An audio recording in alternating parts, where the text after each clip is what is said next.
गुड्ड्या खून प्रकरणातील विजय गोयल यांना जामीन मंजूर।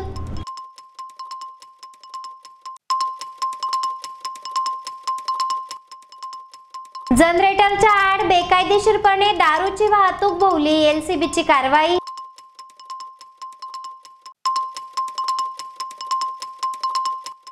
स्वामित्व योजनेअंतर्गत जिल्ह्यातील 19 गावांमधील नागरिकांना सनद वाटप।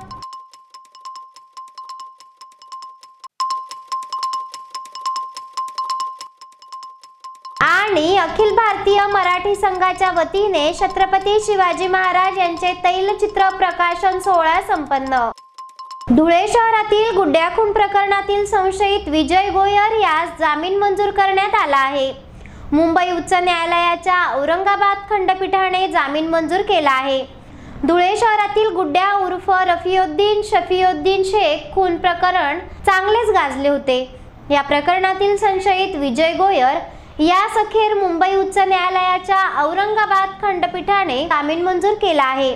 विजय गोयल तर्फे ॲडव्होकेट राहुल करपे, ॲडव्होकेट प्रशांत सोनार यांनी न्यायालयात युक्तिवाद केला आहे। जनरेटर मधून दीव दमण येथील उत्पादित दारू महाराष्ट्रात बंदी असतानाही धुळे मार्गे गुजरातमध्ये नेली जात असताना धुळे एलसीबीने सापळा रचित कारवाई केली आहे। ट्रकसह 16 लाखांचा दारूसाठा पोलिसांनी हस्तगत केला आहे।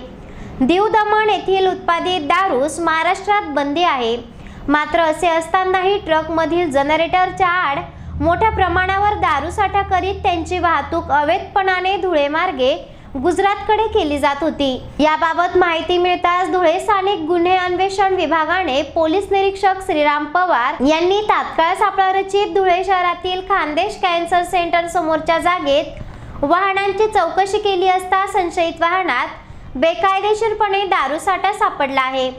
या प्रकरणी गुन्हा दाखल करीत ट्रकसह 16 लाखाचा मुद्देमाल पोलिसांनी हस्तगत केला आहे। या कारवाईने अवैध मद्य व्यावसायिकाचे धाबे दणाणले आहे। दिनांक 17 जानेवारी रोजी गोपनीय माहिती मिळाली होती। दीव दमण या केंद्रशासित प्रदेशातून फक्त केंद्रशासित प्रदेशामध्ये विक्रीसाठीचा परवाना असताना सुद्धा एका आयशरमध्ये विदेशी मद्य हे धुळे जिल्ह्यातून गुजरातकडे जाणार आहे। त्याप्रमाणे पथक तयार करून गोपनीय माहितीतील वाहन साक्री रोड येथे थांबवून त्याची तपासणी केली असता सदर वाहनामध्ये एकूण 4,17,000चा विदेशी मद्य हे त्यामध्ये Old Monk, Royal Challenge, Royal Stag, Black Bacardi, Black Deluxe, Sterling Reserve, Old Monk, Budweiser Magnum अशा एकूण 4,17,000 व आयशर वाहन असे 16,17,000चा मुद्देमाल ताब्यात घेतलेला आहे। सदर अवैध दारू तस्करांनी ही दारू कमिन्स कंपनीचे पॉवर जनरेटर याचा आतील भाग रिकामा करून त्याच्यामध्ये लपवून हा मुद्देमाल ते वाहतूक करून घेऊन जात होते। यामध्ये विकास सिंग नागेंद्र सिंग चौहान या चालकास आम्ही ताब्यात घेतलेले आहे व पुढील तपास सुरू आहे। चेहरा आणि शरीरावरील अनावश्यक केस, मुरूम, गोंधन तसंच चेहऱ्यावरील पुटपुळ्या, चेहऱ्यावरील व्रण, डाग, मोस, वांग या आणि यासारख्या अन्य व्याधींपासून आपण त्रासला आहात का? मग एवढी चिंता करताय कशाला? कारण लेसर मशीनद्वारे उपचार पद्धती आता आपल्या धुळे शहरातच उपलब्ध झाली आहे। गोंधन काढण्यासाठी अत्याधुनिक क्यूसिस लेसर मशीन, आपल्या चेहऱ्यावरील तसेच त्वचेवरील विविध समस्यांच्या निवारणासाठी धुळे जिल्ह्यातील प्रख्यात त्वचारोग तज्ञ डॉक्टर भूषण चौधरी यांचं चौधरी त्वचारोग क्लिनिक, गली नंबर 4, पाट बाजार, धुळे। फोन 235-570। पंतप्रधान नरेंद्र मोदी यांच्या हस्ते देशभरात 50 लाख मालमत्ता पत्रकारांचे आभासी वितरण करण्यात आले आहे। त्यानुसार धुळे जिल्ह्यातील 19 गावातील नागरिकांना आज मान्यवरांच्या हस्ते स्वामित्व योजनेअंतर्गत सनद वाटप करण्यात आली आहे। पंतप्रधान नरेंद्र मोदी यांच्या हस्ते आज देशभरात 50 लाख मालमत्ता पत्रकांचे आभासी वितरण करण्यात आले।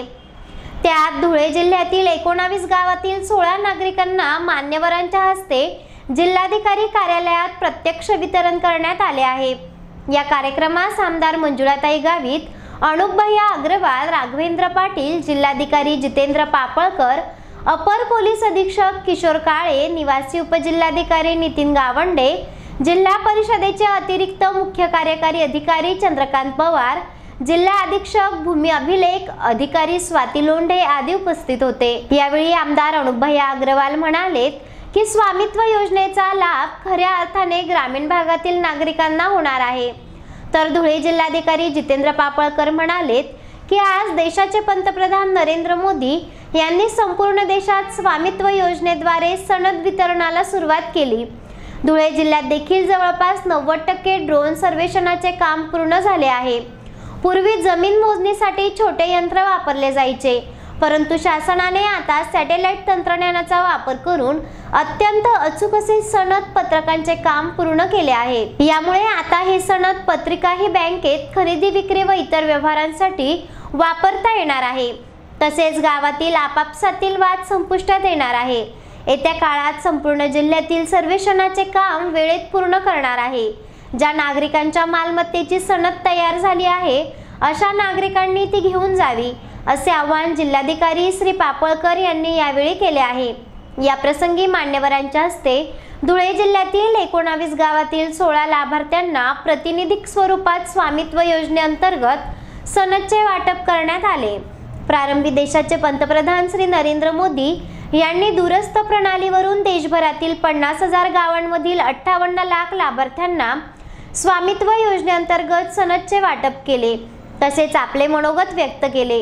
यावेळी पंतप्रधान नरेंद्र मोदी यांनी श्री मनोहर मेवाडा मध्य प्रदेश, श्रीमती रचना राजस्थान, श्री रोशन पाटील नागपूर महाराष्ट्र, श्रीमती संगीता गजेंद्र ओडिसा, श्री वीरेंद्र कुमार जम्मू काश्मीरच्या लाभार्थ्यांशी संवाद साधला। यावेळी मोठ्या संख्येने नागरिक, विविध विभागांचे अधिकारी, कर्मचारी मोठ्या संख्येने उपस्थित होते। हिंदवी स्वराज्य संस्थापक छत्रपती शिवाजी महाराज यांचे कार्य प्रत्येकासाठीच प्रेरणादायी आहे। त्यांच्या कार्यविचारांच्या आदर्शावर प्रत्येकाने मार्गक्रमण केल्यास निश्चितच यशस्वी जीवन जगता येईल, असे प्रतिपादन तैलचित्र प्रकाशन करतेवेळी मान्यवरांनी केले आहे। धुळे जिल्हा अखिल भारतीय मराठा महासंघाच्या धुळे जिल्हा शाखेच्या वतीने रविवारी सकाळी 11 वाजता छत्रपती शिवाजी महाराज पुतळा मनोहर टॉकीज जवळ येथे छत्रपती शिवाजी महाराज यांच्या तैलचित्राचे प्रकाशन सोहळ्याचे आयोजन करण्यात आले होते। यावेळी धुळे जिल्हा राष्ट्रवादी काँग्रेस पार्टी शरद पवार साहेब गटाचे अध्यक्ष श्री रणजितराजे भोसले यांच्या हस्ते छत्रपती शिवाजी महाराज यांच्या तैलचित्राचे प्रकाशन करण्यात आले आहे। यावेळी धुळे जिल्हा अखिल भारतीय मराठा महासंघ धुळे जिल्हा अध्यक्ष श्री जगन बापूसाहेब ताकटे युवक धुळे, जिल्हा अध्यक्ष श्री विक्रमसिंग काळे, महानगर प्रमुख श्री कांतीलाल देवरे सर, धुळे जिल्हा महिला आघाडी अध्यक्ष सौ उर्मिलाताई पाटील, जनता महाविद्यालय साक्री चेअरमन श्री संजय आबा नेतकर, सकल मराठा समाज वधूवर धुळे, जिल्हा अध्यक्ष श्री नैनेश दादा साळुंके, मुन्ना आप्पा शितोळे, स्वराज्य संघटना धुळे जिल्हा अध्यक्ष श्री मनोज भाऊ ढवळे, श्री राहुल गायकवाड सर, श्री प्रफुल्ल माने, श्री वाल्मिक भाऊ मराठे, श्री संतोष भाऊ मनगटे, श्री श्याम भाऊ निरगुडे, तसेच मराठा महासंघ श्री साहेबराव काका पाटील, श्री बाजीराव भाऊ खैरनार, श्री मिलिंद पाटील सर, श्री राजेंद्र भाऊ मराठे, मराठा महासंघाचे सर्व पदाधिकारी उपस्थित होते। अखिल भारतीय मराठा महासंघाचे राष्ट्रीय अध्यक्ष माननीय राजेंद्र गोंडरे साहेब यांच्या मार्गदर्शनाने आज आम्ही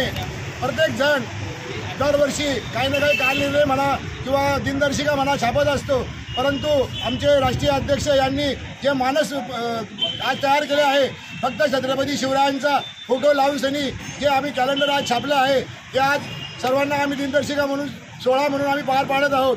अखिल भारतीय मराठा महासंघाच्या वतीने आम्ही धुळे जिल्ह्यामध्ये अखिल भारतीय मराठा महासंघाच्या वतीने आम्ही ही दिनदर्शिका आज प्रकाशित करीत आहोत।